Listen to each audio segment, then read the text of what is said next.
Internal party का मामला आपके कहने से मैं क्या मान जाऊंगा क्या? आप कह देंगे और मैं मान जाऊंगा? मैंने क्या कहा? आपके कहने से मैं मान थोड़ी जाऊंगा। ये तो स्पष्ट करती है। अभी भी हमारे कई प्रत्याशियों के पास धमकी भरे फोन आ रहा है। मैं क्या बताऊं? कईयों की मेरे पास रिकॉर्डिंग है। जब समय आएगा तो मैं वो भी दिखाऊंगा आपको। आज मेरा फरीदाबाद का दौरा, वैसे तो मैं पहले भी कई बार आ चुका हूं फरीदाबाद, और आज जो मेरा दौरा है वो विशेषकर सांगठनिक तौर पर है।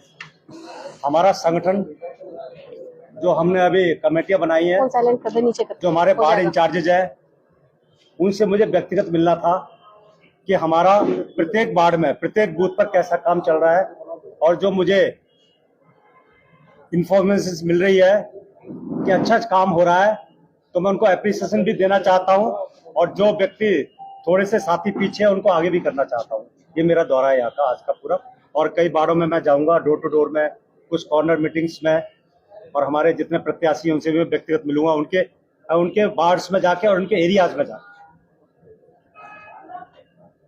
आपको कुछ क्वेश्चन पूछना तो उसके बाद हमारे वार्ड इंचार्जेस की भी मीटिंग है, जो हमारे प्रभारी बनाए गए, उनकी भी मीटिंग मैंने ली है इसके बाद। जी जी।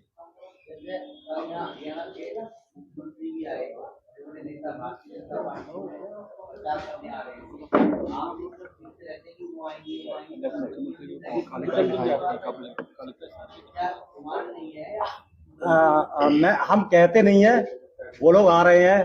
दीपेंद्र जी का भी दौरा है यहाँ पर। आज मेरे सुबह भंवर जितेंद्र सिंह जी से भी बात हुई है, उनका भी दौरा है।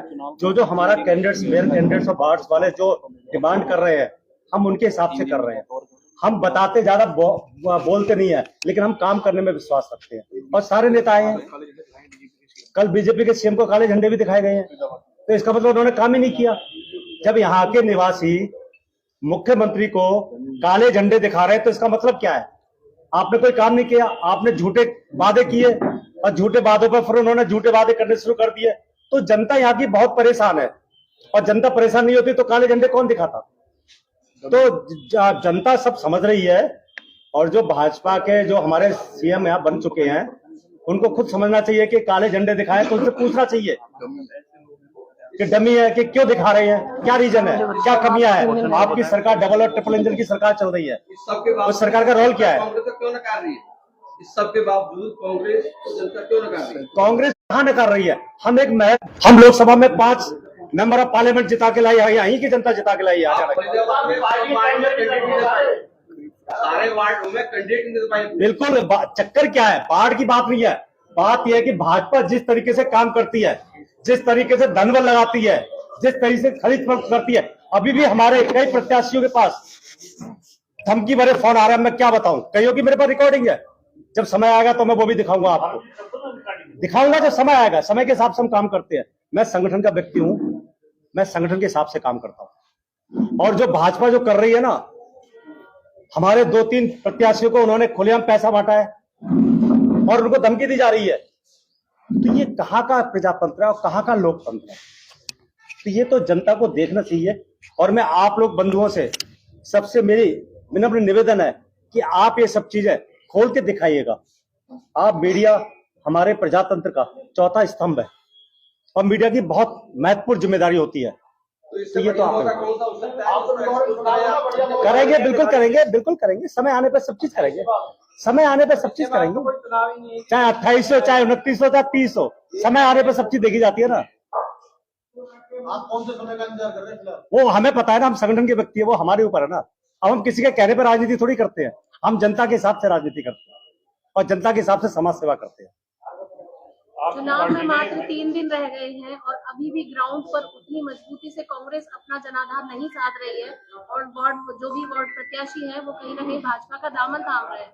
उसको लेकर क्या कहना है? मैंने आपको बोला ना कि भाजपा जब धमकाएगी, खरीद फरोख्त करेगी। भाजपा के धमकाने से धमक रही है, क्योंकि कांग्रेस एक राष्ट्रीय पार्टी है और एक अपना वजूद मजबूत रखती है। देखिए, जहां सरकार के कहने पे प्रशासन चल रहा हो और पूरा सिस्टम चल रहा हो, तो आखिर मनुष्य तो मनुष्य है ना, क्या करें? तो ये सब चीज जब वो सरकारें तोड़ देते हैं, जब हमारी मध्य प्रदेश की सरकार तोड़ दी, कर्नाटका की सरकार तोड़ने के लिए उन्होंने क्या क्या नहीं किया, तो जब वो इतनी चीजें करते हैं, हिमाचल की सरकार तोड़ने के लिए क्या क्या नहीं करते, तो ये तो बहुत छोटी चीज है कॉर्पोरेशन। तो भाजपा किस तरीके के हथकंडे नहीं अपनाती, ये तो आप भी भली भांति जानते हैं। आप मुझसे पूछ रहे हैं, आपको तो ये पूरा दिखाना चाहिए कि इन्होंने कहा सरकार नहीं तोड़ी है। हमारे नेता आदरणीय श्री राहुल जी सबके सामने बेबाक बोलते हैं। कोई नेता है जो बेबाक बोल सकता है, जो देश की समस्याओं के बारे में बोलते हैं? आज उन्होंने बहुत बड़ा खुलासा किया है शेयर मार्केट के ऊपर, तो आपको वो दिखाना चाहिए ना कि आप गरीब जनता की गाड़ी कमाई को किस तरीके से बहका कर और अपनी तिजोरी में ले रहे हो। आप क्या देश को गरीब करना चाह रहे हो? चाह क्या रहे हो? कर ही दिया गरीब तो ये सब चीजें मेरा आप लोगों से रिक्वेस्ट है कि आप इन सब चीजों को दिखाइएगा और जनता को आप दिखाएंगे तभी देश सही रास्ते पे चलेगा। मैंने कहा ना कि मीडिया लोकतंत्र का चौथा स्तंभ है और आप लोगों की बहुत महत्वपूर्ण जिम्मेदारी है। आप इन सब चीजों को छोड़ के उन चीजों को दिखाइए जनता की मुख्य समस्या है, जनता की क्या हालत हो रही है डबल ट्रिपल सरकार के केवल झूठे बरगलाने की वजह से।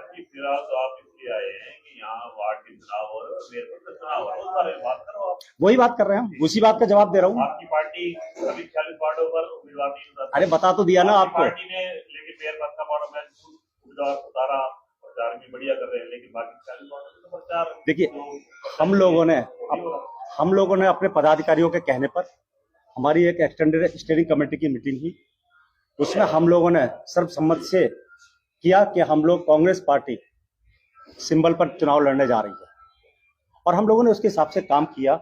जबकि भाजपा ने तो बहुत जल्दी चुनाव कराया और सबसे बड़ी बात तो अगर भाजपा को इतना डर नहीं होता तो बैलेट पेपर पर चुनाव क्यों नहीं कराया उन्होंने? जब हमने डिमांड रखी, हमारे प्रदेश अध्यक्ष उदयबाद जी ने डिमांड रखी, चंडीगढ़ में हम इलेक्शन कमिश्नर से मिले, जब आप उत्तराखंड में करा सकते हो तो यहाँ क्यों नहीं कराया आपने? तो आप उनकी कमियां भी तो देखिए ना। कांग्रेस में कई ऐसे और रिजल्ट भी 10 दिन के बाद, इसमें कितना बड़ा चुनाव है, रिजल्ट तो जल्दी आ जाना चाहिए। आप 2 तारीख को चुनाव करा रहे हो, रिजल्ट दे रहे हो आप 12 तारीख को, तो ये आपने पानीपत लेट क्यों कराया? ये भी रीजन है ना। हाँ तो क्यों लेट हुई? ये तो सब इलेक्शन कमिश्नर की जवाबदेही है ना। मैं तो बार बार प्रमाण के हिसाब से बात कर रहा हूँ, मैं कोई बातें हवा में नहीं कर, प्रमाण के हिसाब से बातें कर रहा हूँ ना कि आपको एक साथ कराने चाहिए था, आपको रिजल्ट एक साथ देना चाहिए था। आपके मन में खोट है तभी आप डेटा चेंज करते हो ना। क्या इसका मतलब आपको अपने पे भरोसा नहीं है? फरीदाबाद की बात करते हैं, कई ऐसे प्रत्याशी हैं जो टिकट न मिलने की वजह से काफी नाराज हो रहे थे, क्या कांग्रेस पार्टी उन्हें वापस मना रही है जिससे कि जो वोटों का बंटवारा है वो ना हो? नहीं, बिल्कुल हमारा किसी तरह की कोई कार्रवाई की जा रही है? हमारा संगठन लगा हुआ है और हमारा संगठन इन चीजों पर लगा हुआ है कि जो साथी नाराज है हम लोग उनको मना रहे हैं। हमने प्रत्येक वार्ड इंचार्ज, हमारे जो यहाँ पर हारे जीते विधायक है वो भी सारे हैं। तो सबसे बड़ी बात क्या आती है कि हमने संगठन को साथ लेके चल रहे हैं और हम संगठन पे भी इसके साथ साथ जोड़ रहे हैं।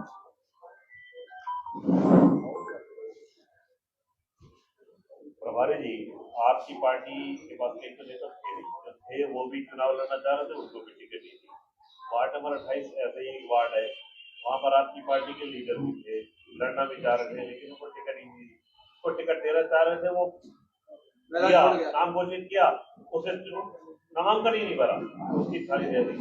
देखिए, लोकल बॉडीज का चुनाव है और ये हमने लोकल बॉडीज का चुनाव, हमारे जो स्थानीय लोग होते हैं, पदाधिकारी होते हैं, हमने उनके ऊपर चुना हुआ है। ऐसी क्या समस्या आती है, हम लोग इस पर बात करेंगे, चर्चा करेंगे। ऐसी बात आई है और हम उस पर बैठ के चर्चा करेंगे। हमारे इंटरनल पार्टी का मामला है। चुनाव वो लड़ना चाहते तो आज यहाँ पर मैंने कहा ना, ये हमारे इंटरनल पार्टी का मामला है। आपके कहने से मैं क्या मान जाऊंगा? क्या आप कह देंगे और मैं मान जाऊंगा? मैंने क्या कहा? आपके कहने से मैं मान थोड़ी जाऊंगा। ये तो मैं व्यक्तिगत मिलूंगा, हमारा वहाँ कौन सा विधायक का कैंडिडेट था, बात करूंगा। ये संगठन की बात है, ये बातें आप पूछ रहे हैं, लेकिन आपके कहने पे मानूंगा थोड़ी। ये मैं इंटरनल बात करूंगा चीजों। आपकी पार्टी आज तक विधानसभा में नेता नहीं बना पाई है, नाम घोषित नहीं कर। बिल्कुल, हमारा इस पर प्रोसेस चल रहा है। 2 तारीख के बाद सब कुछ हो जाएगा। 2 चुनाव के चक्कर में हम लोग रुके हुए थे और सब कुछ रेडी है हमारा। ऐसी कोई बात नहीं, हमारी एक्सरसाइज चल रही है। ये हमारे हाईकमान का फैसला है, बहुत जल्दी आपके सामने आएगा। समय बहुत कम रह गया, कब मिलेंगे, कब मनाएंगे उनको? किसको आप बता रहे हैं ना? नहीं, वो हो रहा है, वो चल रहा है, वो हमारा पैरेलल सिस्टम चल रहा है।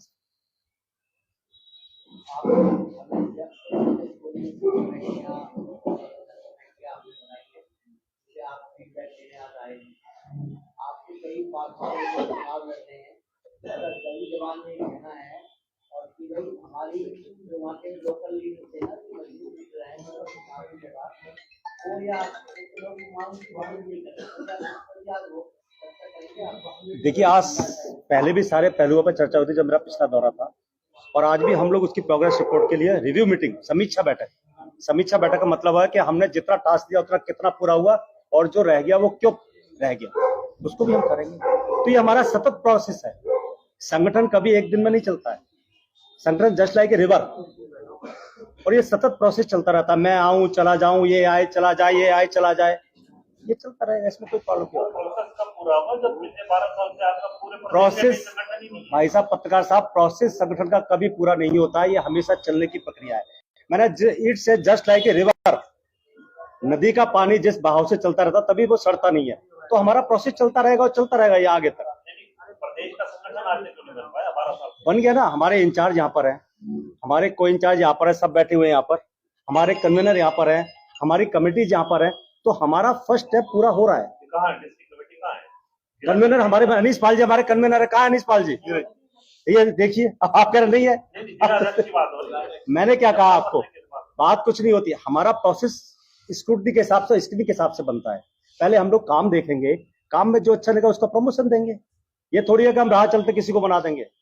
संगठन की प्रक्रिया, आप मेरी बात सुनिए, आप मेरी बात सुनिए। 12 साल छोड़िए, अब आप अभी की बात कीजिए ना।